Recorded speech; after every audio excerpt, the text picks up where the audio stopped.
In every corner of the world, civilizations have asked the same ancient question: where did the first humans come from? Among the world's major faith traditions, the Abrahamic religions, Christianity, Islam, and Judaism offer some of the most influential accounts. These narratives shape the beliefs of billions, making them the most widely accepted religious perspectives on human origins. In this documentary, we explore the story of Adam and Eve through the original scriptures of the three Abrahamic faiths: the Bible for Christianity, the Quran for Islam, and the written Torah for Judaism. Each tradition traces its spiritual lineage to one man, Abraham. Abraham, known as Ibrahim in Arabic and Avraham in Hebrew, is the foundational figure connecting the three major monotheistic religions. Judaism, written Torah, JPS 1917. God's covenant with Abraham appears in the book of Genesis. "And I will make of thee the great nation, and thee shall all the families of the earth be blessed." Christianity, Bible, KJV. Paul echoes Abraham's role in the New Testament. "Know ye, therefore, that they which are faith, the same are the children of Abraham." Galatians 3:7. Islam, Quran, Pickthall. The Quran repeatedly honors Ibrahim as a leader of monotheism.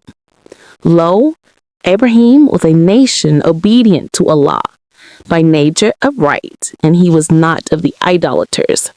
Surah Al-Nahl 16:120.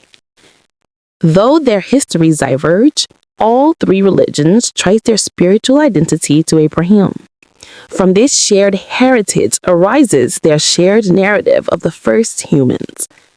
Christianity, Islam, and Judaism together form the world's largest religious family. Collectively, more than 4 billion people trade their spiritual heritage to Abraham.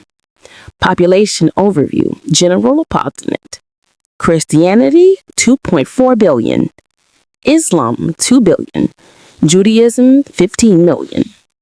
In this series, we study their understanding of humanity's first chapter, the creation of the first man and woman, Adam and Eve.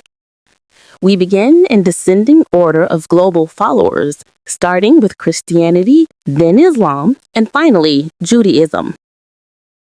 Christianity is the world's largest religion, rooted in the life and teachings of Jesus Christ. Christians accept the Hebrew Scriptures, Old Testament, and the New Testament. Its account of Adam and Eve is preserved in the book of Genesis, the foundational creation narrative. We begin with the Christian perspective, using the King James Version, KJV. The Christian story begins with the creation of the world. On the sixth day, God forms the first human, Adam. Bible, King James Version, Genesis 2:7. "And the Lord God formed man of the dust of the ground, and breathed into his nostrils the breath of life, and man became a living soul." In Christianity, humanity originates directly from divine creation, with life given through God's breath. After creating Adam, God places him in a lush paradise, the Garden of Eden. Genesis 2:8. "And the Lord God planted a garden eastward in Eden, and there he put the man whom he had formed." Genesis 2:15. "And the Lord God took the man and put him into the Garden of Eden to dress it and to keep it." The garden is more than a home. It is the symbolic birthplace of humanity. According to Christianity, God creates the first woman, Eve, from Adam's body, a symbol of unity and companionship. Genesis 2:21-22. "And the Lord God caused a deep sleep to fall upon Adam, and he took one of his ribs, and the rib which the Lord God had taken from man made he a woman, and brought her unto the man." In the Christian worldview, Adam and Eve together represent the beginning of the human family. God gives Adam and Eve a command, a test of free will. Genesis 2:16-17. Of every tree of the garden thou mayst freely eat, but of the tree of the knowledge of good and evil thou shalt not eat of it. For in the day that thou eatest thereof, thou shalt surely die. This command is central to the Christian understanding of human responsibility. A serpent enters the narrative, tempting the first humans. Genesis 3:1. Now the serpent was more subtle than any beast of the field. Genesis 3:4-6. And the serpent said to the woman, Ye shall not surely die.